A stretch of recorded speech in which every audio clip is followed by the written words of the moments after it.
if you can believe it, there are still more obelisks that are found in Rome.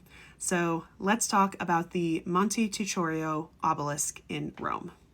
This obelisk has a very interesting history. I don't think you are going to expect what this was actually used for when it was in Rome.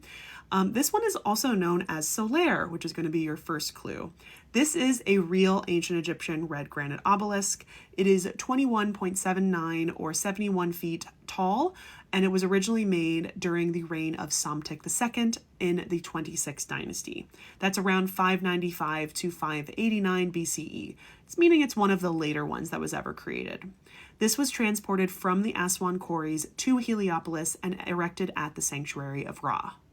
In 10 CE, the Roman Emperor Augustus took this obelisk and the Flaminio obelisk, which we already talked about, to Rome. This one was erected as part of his giant sundial. Let that sink in. Called the Solarium Augusti in the Campus Martinus. It was technically the gnomon, which is the part of the sundial that casts the shadow and points to what time it is.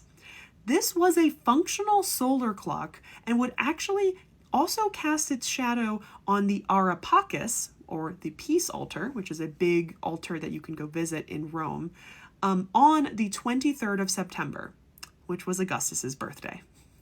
This would allude to that there is now peace in the world that Augustus had always strived for during his reign, and that peace is on his birthday. Wild. Pliny the Elder actually wrote a lot about how this piece worked and how it actually looked. But unfortunately, the obelisk collapsed sometime between the 9th and 10th centuries and then became buried, possibly because of some fires, earthquakes, or even the siege of Rome in 1084. Pope Sixtus V, who at this point seems to try and fix every past Egyptian obelisk that's in Rome, he attempted to save this piece in 1052 after these pieces were found in a cellar, and then some other pieces were found in 1748. Again, like 700 years in between these restoration projects. The obelisk was fully raised and restored along with all other sundial elements between 1789 and 1792, and you can now see it at the Piazza Montecitorio. I'm going to do a speed run of what these hieroglyphs say. I believe all four sides are the same, and this is what it says. The golden Horus, beautifying the two lands, the beloved of Atum, lord of Heliopolis, the king of Upper and Lower Egypt, Nefer-ib-Re, beloved of Re-Harakti, the son of his own body, who seizes the white crown and who unites the double crown, Psamtikos, beloved of the souls of Heliopolis.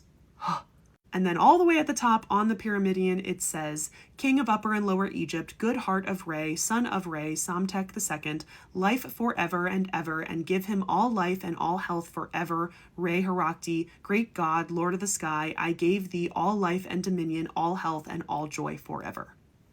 That's what they say.